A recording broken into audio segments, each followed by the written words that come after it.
t'est racheté.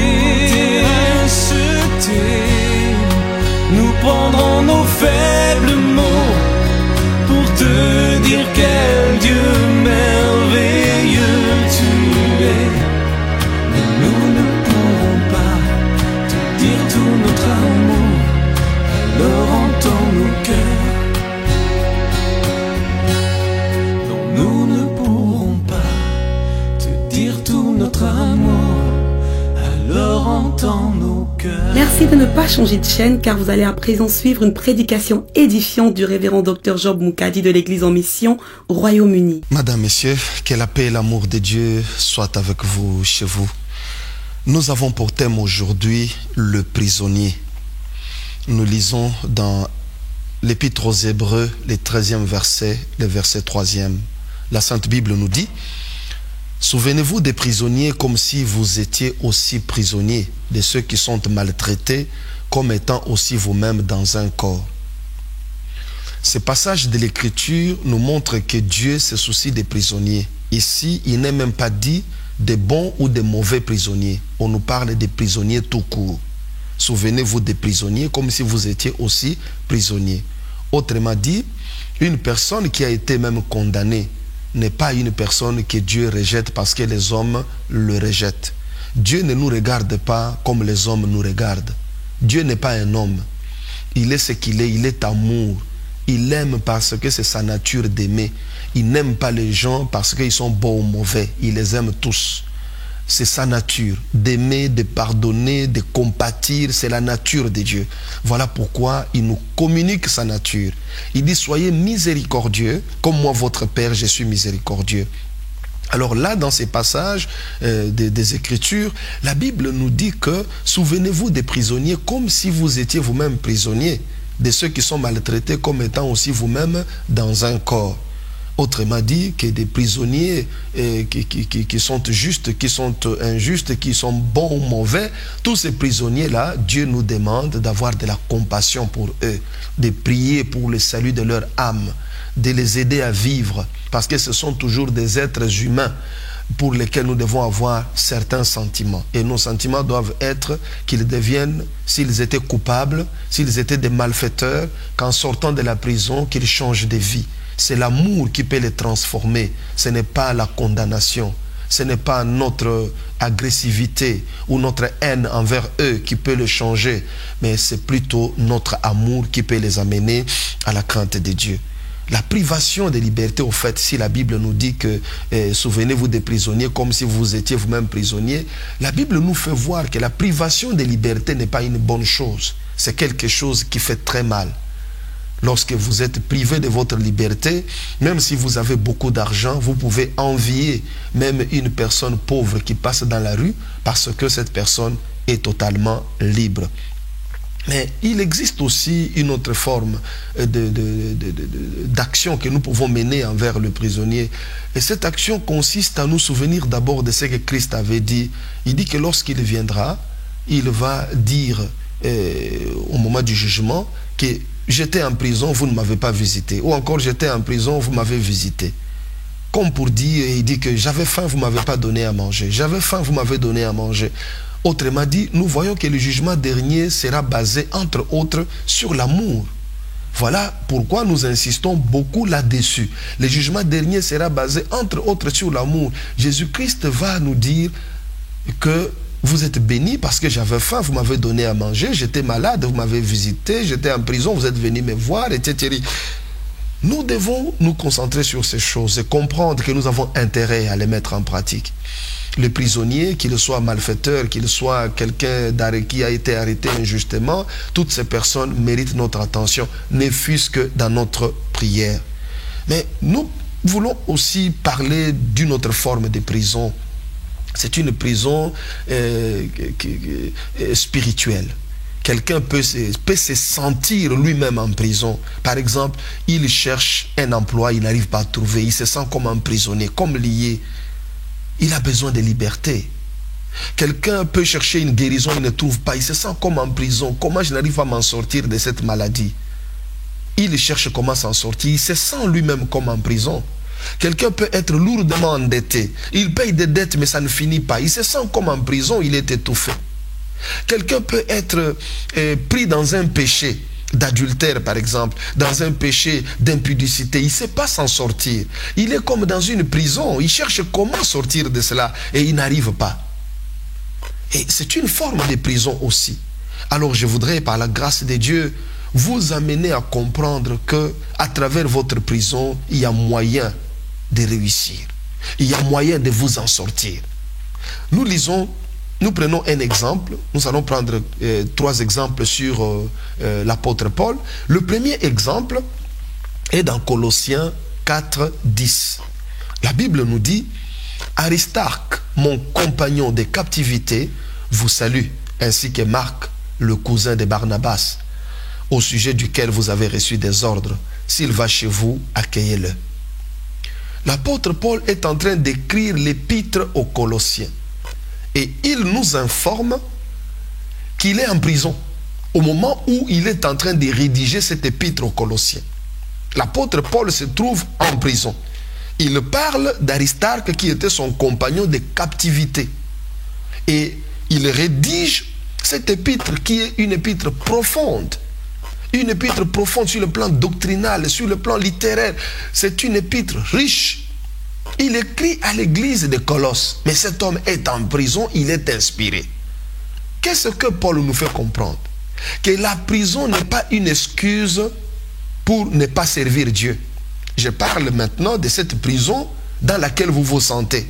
Peut-être vous vous sentez malade, peut-être vous avez des dettes qui ne finissent pas, peut-être vous n'êtes pas encore marié, ou encore vous avez des dettes, vous êtes au chômage, etc. Ou vous êtes dans un péché. La Bible nous fait voir que Paul, tout en étant dans sa prison, il a rédigé une épître profonde. Il a été inspiré pour écrire. La parole de Dieu ne peut pas être liée. Quelle que soit la forme de votre prison, tournez-vous vers la parole du Christ. Vous êtes capable de servir Dieu même dans votre pauvreté. Vous êtes capable de servir Dieu dans votre pauvreté. Dans votre péché, vous êtes capable de vous repentir. Vous pouvez demander pardon au Seigneur, vous agenouiller et prier dans cette prison du péché. Parle à Dieu. Ne justifiez jamais votre péché devant la face de Dieu. Reconnaissez votre péché et le Seigneur vous pardonnera. La Bible nous dit que celui qui confesse son péché et le délaisse obtient miséricorde. Mais celui qui ne le confesse pas n'obtient pas miséricorde. C'est donc important pour nous de savoir que quelle que soit la prison dans laquelle nous sommes, nous pouvons nous en sortir. Ce n'est pas une excuse pour ne pas prier, la prison. Nous avons dit qu'il y a d'autres formes de prison. C'est ce que nous sommes en train de dire. Vous vous sentez vous-même incapable de payer vos dettes. Vous vous sentez comme enfermé dans une prison.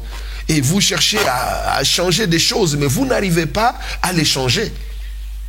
C'est donc utile pour vous aujourd'hui de savoir que toutes ces choses qui vous accablent, qui semblent vous étouffer, ne sont pas une excuse pour que vous ne serviez pas Dieu. Vous pouvez servir Dieu à genoux dans la prière ou encore dans la parole de Dieu ou dans toute autre chose, tout en étant dans une souffrance, dans telle souffrance ou toute autre. C'est comme ça que la délivrance arrivera. C'est comme ça que Dieu vous libérera de cette prison. C'est dans la prison, lors de son premier emprisonnement à Rome, que Paul a écrit l'épître aux Colossiens, l'épître aux Éphésiens, l'épître aux Philippiens. Il a écrit ces 3 épîtres en prison. Et donc, il a continué à servir Dieu. Et de quelle manière? Il suffit de lire toutes ces épîtres. Vous vous rendrez compte que l'homme de Dieu était bien inspiré. En écrivant, il ne savait même pas que ces bouts de parchemin qu'il a envoyés allaient aujourd'hui devenir une base des églises dans le monde entier, que cela va servir de doctrine pour toutes les églises. Il écrit à une église ou à une autre. Il s'entend à ce que la lettre soit lue là-bas ou dans une autre église, mais pas dans le monde entier. Mais remarquez quel travail fait en détention, en captivité. Comment ce travail, des siècles et des siècles, continue à édifier les gens.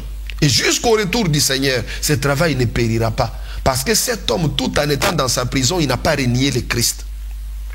Il ne l'a pas renié, il n'a pas trouvé en ses souffrances une excuse pour mal se conduire, puisqu'il y a des personnes, lorsqu'elles souffrent, elles cessent de craindre Dieu. Elles commencent à se conduire dans la débauche, à se comporter mal, à boire, à fumer, à faire n'importe quoi, tout simplement parce qu'il est dans la souffrance. Ce n'est pas une excuse. Nous devons nous montrer fidèles devant notre Dieu. Nous devons montrer à notre Dieu que nous l'aimons et que nous sommes fidèles à lui. Dans notre prison, nous devons le servir. Dans notre prison, nous devons lui rendre gloire. C'est ainsi que nos chaînes tomberont.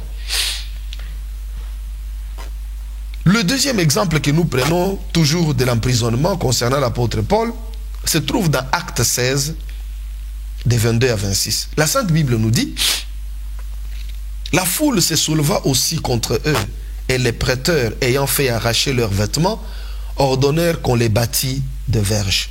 Après qu'on les eut chargés des coups, ils les jetèrent en prison, en recommandant aux geôliers de les garder sûrement. Les geôliers, ayant reçu cet ordre, les jeta dans la prison intérieure et leur mit les ceps aux pieds. Vers le milieu de la nuit, Paul et Silas priaient et chantaient les louanges de Dieu, et les prisonniers les entendaient. Tout à coup, il se fit un grand tremblement de terre, en sorte que les fondements de la prison furent ébranlés. Au même instant, toutes les portes s'ouvrirent et les liens de tous les prisonniers furent rompus. Ce deuxième exemple de Paul en prison, il n'était pas seul. Et la première fois, nous l'avons vu, il était avec Aristarque. Cette fois ici, il est avec Silas. Ils sont jetés en prison, non pas pour avoir commis un crime, mais pour avoir fait une délivrance. Les puissances des ténèbres se sont déchaînées contre ces apôtres du Seigneur, et ils ont été jetés en prison comme des vulgaires malfaiteurs. Mais là, dans la prison, où ils devaient s'attrister, se poser des questions, en tant qu'humains, ils pouvaient se dire: mais pourquoi nous servons Dieu en esprit et en vérité, et que nous nous retrouvons là, en prison? Nous faisons quoi là? Pourquoi Jésus nous a-t-il abandonnés? Pourquoi Jésus nous laisse-t-il souffrir de la sorte? Pourquoi nous sommes bastonnés comme des malfaiteurs? Ils pouvaient se poser ces questions, se décourager, et puis dire que non, en tout cas, dès que nous sortons d'ici, nous abandonnons même ces ministères parce que nous souffrons trop. Non, ce n'est pas leur attitude. Ce n'est pas l'attitude de Paul et de Silas en prison. La Bible nous dit que du fond de leurs cellules, ils ont commencé à chanter les louanges du Seigneur et à prier. Ce que la Bible nous dit est édifiant. La Bible nous dit que vers le milieu de la nuit, Paul et Silas priaient et chantaient les louanges de Dieu, et les prisonniers les entendaient. Autrement dit, ils n'ont pas eu honte de leur chaîne. Ils ne se sont pas dit: nous sommes des chrétiens, on nous a arrêtés, nous sommes des apôtres. Qu'est-ce que tous les prisonniers ici diraient? Ils ont continué à louer le Seigneur et à le prier, à le glorifier dans leur prison. Je vous encourage à faire la même chose. Comme Paul et Silas, ils avaient réussi quelque chose d'extraordinaire. Ils ont transformé leurs cellules de prison en cellules de prière. Ils ont réussi à transformer leurs cellules de prison en cellules de prière, en cellules de louange. Vous pouvez transformer votre cellule de prison en cellule de prière. La Bible nous dit: quelqu'un est-il dans la souffrance? Qu'il prie. C'est l'heure de la prière. La souffrance n'est pas faite pour gémir, pour pleurer. Un chrétien n'est pas dans la souffrance pour pleurer, pour gémir, pour se plaindre, pour murmurer. Dans la souffrance, le chrétien prie. Et en priant, il provoque la délivrance de l'Éternel. Pierre et Silas ont prié, ils ont chanté des louanges, ils ne se sont pas lamentés. Ce qui s'est passé est édifiant. La Bible nous dit que tout à coup, il se fit un grand tremblement de terre, en sorte que les fondements de la prison furent ébranlés. Au même instant, toutes les portes s'ouvrirent et les liens de tous les prisonniers furent rompus. C'est avec la prière et le louange, c'est avec les prières et les louanges que vous allez parvenir à briser vos chaînes, à ouvrir les portes de votre prison. Bref, à recouvrer votre liberté. C'est avec la prière et la louange. Sans la prière et sans la louange, vous resterez encore longtemps prisonnier des dettes, longtemps prisonnier des maladies, longtemps prisonnier du célibat, longtemps prisonnier des stérilités, longtemps prisonnier de beaucoup d'autres choses qui vous étouffent, qui essayent d'étouffer votre foi. Faites-vous de l'espace avec la prière et avec la louange. Au milieu de la nuit, ils se sont élevés et ils ont parlé au Seigneur. Les chaînes se sont rompues. La prison a tremblé. Le fondement même de la prison s'est ébranlé. La Bible nous dit que les portes se sont ouvertes. Pourquoi? Parce que ils se sont dit, nous sommes dans une cellule de prison, mais nous transformons cette cellule de prison en cellule de prière. C'est ça la force qui avait conduit Silas ainsi que Paul. Le troisième exemple, nous le lisons dans Actes 24, de 22 à 27. La Bible nous dit, Félix, qui savait assez exactement ce qui concernait cette doctrine, les ajourna en disant, quand le tribun Lysias sera venu, j'examinerai votre affaire. Et il donna l'ordre au centenier de garder Paul en lui laissant une certaine liberté et en n'empêchant aucun des siens de lui rendre des services. Quelques jours après, Félix vint avec Drusille, sa femme, qui était juive, et il fit appeler Paul. Il l'entendit sur la foi en Christ. Mais comme Paul discourait sur la justice, sur la tempérance et sur le jugement à venir, Félix, effrayé, dit, « Pour le moment, retire-toi. Quand j'en trouverai l'occasion, je te rappellerai. » Il espérait en même temps que Paul lui donnerait de l'argent. Aussi l'envoyait-il chercher assez fréquemment pour s'entretenir avec lui. 2 ans s'écoulèrent ainsi et Félix eut pour successeur Porcius Festus dans le désir de plaire aux Juifs. Félix laissa Paul en prison. Nous avons cette référence biblique qui nous fait voir que Paul avait été emprisonné. Qu'est-ce qui se passe? Félix, qui était gouverneur, appelle Paul pour l'entendre sur la foi en Christ. Paul le prisonnier va et parle à Félix de la justice, de la tempérance et du jugement à venir. Un discours sans concession. Lorsqu'il sait qu'il est prisonnier et qu'il peut chercher la faveur de cet homme qui avait le pouvoir de le libérer. Cet homme qui attendait même que Paul le corrompe pour le mettre en liberté. Paul n'a pas corrompu. Il n'a pas voulu se compromettre. Il n'a pas voulu obtenir sa liberté par la corruption. Il voulait l'obtenir par la justice. Il a prêché la justice à cet homme. Il a prêché la tempérance. Il a prêché le jugement à venir. Il est resté dans les Écritures saintes. Il est resté fidèle et honnête avec lui-même et devant Dieu. C'est un exemple que Paul nous donne. Un témoignage puissant qui nous montre que même dans nos souffrances, nous pouvons rester fidèles à Dieu. Paul était prisonnier. Il avait besoin de liberté.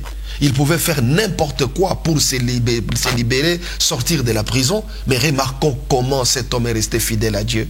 Devant celui qui pouvait les libérer, il parle du jugement à venir.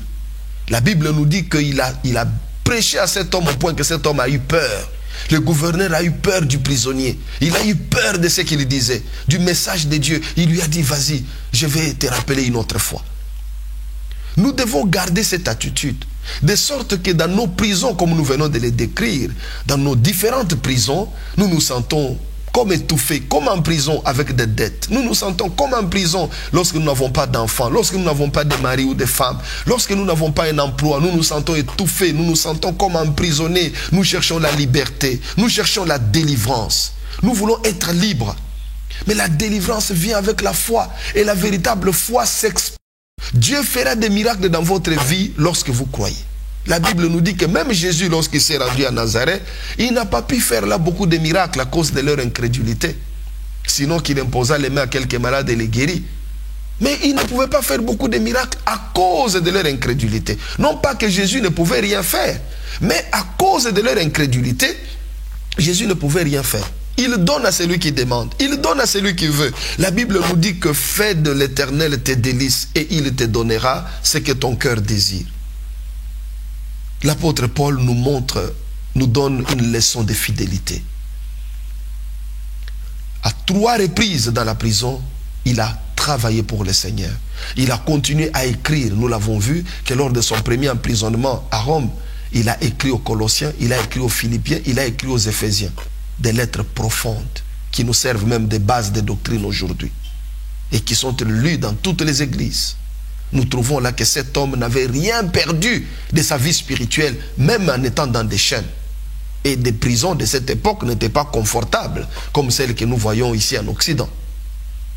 Mais dans ces conditions-là, il a servi le Seigneur de tout son cœur et il a exhorté des hommes à aimer Dieu, à se tourner vers lui.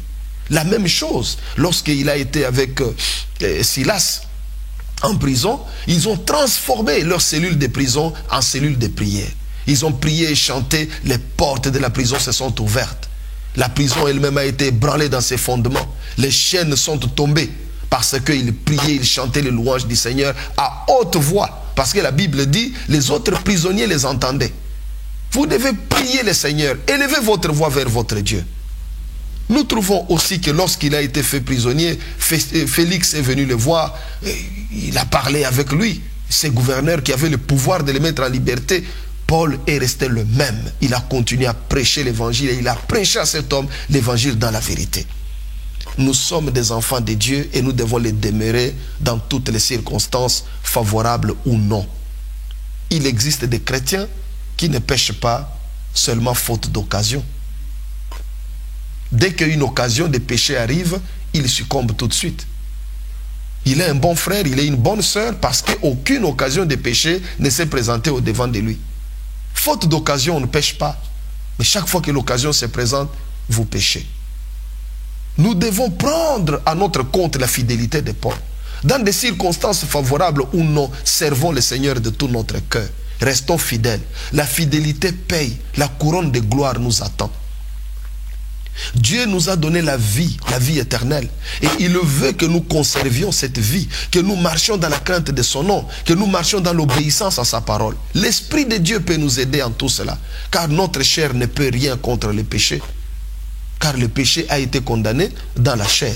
La chair ne peut rien contre le péché. Mais lorsque vous êtes rempli du Saint-Esprit, vous menez une vie de prière disciplinée, sachez que le Seigneur vous épargnera. Il vous délivrera de tout mal.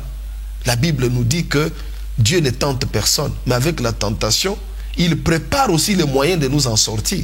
Il est le Dieu qui est fidèle. Il ne vous laissera pas dans la tentation, mais il va vous délivrer de la tentation. Faites confiance en Dieu, demeurez fidèles, que vous voyez ce que vous demandez ou non. Nous n'aimons pas Dieu à cause de ce qu'il nous donne, mais à cause de ce qu'il est, de ce qu'il a fait avec nous. Il est Dieu, il est notre créateur et il nous a créés à son image, selon sa propre ressemblance, pour que nous vivions avec lui éternellement. Voilà l'amour de Dieu exprimé envers nous. En sachant ces choses, nous ne pouvons que vivre en sachant que sur la terre, nous sommes des passagers. Nous sommes des étrangers. Notre véritable royaume est à venir. Le Seigneur vient bientôt nous chercher pour nous enlever de ce monde. Nous sommes dans ce monde, mais nous ne sommes pas du monde. Restons fidèles à celui avec qui nous vivrons éternellement. Sur cette terre, nous sommes là pour quelques années. Même si vous arrivez à vivre 100 ans, c'est peu de choses devant l'éternité qui nous attend. Pendant toutes les années que nous avons à vivre sur cette terre, demeurons dans la foi en Christ, aimons Jésus. Si nous péchons, repentons-nous de nos péchés. Le sang de Jésus va nous purifier, nous sanctifier. Demeurons attachés à lui. Pardonnons à ceux qui nous font du mal. Si quelqu'un nous a fait du mal, pardonnons-lui et Dieu nous pardonnera aussi. Étendons nos mains vers le ciel. Prions l'Éternel. Invoquons-le de tout notre cœur. Parce qu'il est notre secours et notre force. C'est en lui que nous nous cachons. C'est en Jésus que nous avons la vie, la protection, la prospérité, la bonne santé, la longévité. Tout nous avons en Jésus-Christ. Il est notre secours, il est notre force. Les rochers des âges dans lesquels nous nous cachons. L'eau de vie, c'est lui. Le pain de vie, c'est lui. C'est lui qui ôte notre soif, notre faim. Il est le Dieu qui nous bénit en toutes choses. Nous devons l'adorer, le glorifier dans toutes les circonstances. Tout en souffrant, nous nous mettons à genoux, nous prions, comme Paul et Silas qui étaient en prison, mais qui ont prié, ils ont vu la gloire de Dieu. C'est ce que Jésus-Christ disait à Marthe. N'ai-je pas dit que si tu crois, tu verras la gloire de Dieu? Mais il lui disait cela lorsque son frère était déjà pourri. Il était mort, pourri. Le 4e jour, il sentait déjà mauvais. Mais Jésus lui dit, si tu crois, tu verras la gloire de Dieu. Lazare a été ressuscité d'entre les morts parce que dans ces circonstances difficiles, il y a eu la foi. Nous ne devons pas attendre que tout aille bien pour croire et célébrer le Seigneur. C'est lorsque tout va mal que Dieu reconnaît les siens, que Dieu sait qui est fidèle à lui. Nous attendons l'avènement de notre Seigneur et avec joie. Nous attendons le retour du Seigneur Jésus-Christ. Du temps de Noé, du temps de Lot, les gens mariés, se mariaient, les gens mariaient leurs enfants, les gens mangeaient, buvaient et ils ont été surpris par le déluge et par le feu. Nous de cette époque, puisque nous avons le message que Jésus-Christ vient le jour où nous n'allons pas nous attendre, il viendra comme un voleur à l'improviste, puisque nous le savons. Lorsque nous mangeons, ayons un regard fixé sur le ciel. Lorsque nous nous marions, ayons un regard fixé sur le ciel. Lorsque nous nous réjouissons, ayons un regard fixé sur le ciel. Autrement dit, je vais vous dire tout simplement, ne nous préparons pas à l'avènement du Seigneur, mais tenons-nous prêts, comme le Seigneur l'a dit. Parce que nous avons endormi les gens en leur disant, préparez-vous au retour du Seigneur. Ce n'est pas cela le message du Christ. Le Christ ne nous a jamais demandé de nous préparer pour son avènement, mais il nous a dit dans Matthieu 24, 44, tenez-vous prêts. Voilà ce que le Seigneur nous a dit. Tenez-vous prêts. Alors que vous soyez prisonnier ou non, que vous soyez malade ou non, que vous soyez marié ou célibataire, que vous ayez des enfants ou que vous soyez stérile, que vous ayez de l'argent ou que vous soyez pauvre, que vous prêtiez ou que vous soyez endetté, craignez Dieu, restez fidèle à Dieu. Que votre fidélité au Seigneur ne dépende pas de ce que vous avez ou de ce que vous êtes, de la position sociale que vous occupez. Que votre fidélité au Seigneur soit constante dans des moments difficiles comme dans des moments de joie, dans le bonheur comme dans le malheur. Soyez fidèles, restez fidèles au Seigneur, craignez Dieu en toutes circonstances. Le Dieu de gloire, il est le Dieu des miracles. Rien n'est impossible à lui. Ne dites pas, je suis fatigué. Là où vous êtes fatigué, Dieu est toujours fort. Dieu, lui, ne se fatigue pas. Faites-lui confiance. Demeurez dans la prière et dans la supplication. Ainsi, votre prison deviendra un champ de liberté. Parce que Dieu va détruire le fondement même de votre prison. Dieu va détruire toutes les chaînes, ouvrir toutes les portes. Vous vous retrouverez en liberté parce que vous avez cru, vous êtes restés fidèles comme Paul et Silas dans leur prison. Que l'Éternel, mon Dieu, vous accorde la liberté, lui le Rédempteur, qu'il vous bénisse, vous fortifie, vous donne beaucoup de bonheur et beaucoup de joie dans votre vie et que votre vie soit un témoignage pour plusieurs. Le Dr Job Moukadi a publié plusieurs ouvrages dont L'autre lecture de l'Écriture, Christ n'est pas mort en vain, Tu aimeras, Christ n'est pas mort en vain version révisée, Le pouvoir, la richesse et la gloire, Le succès par notre esprit et Le tombeau perdu de Jésus, la réponse de l'Église.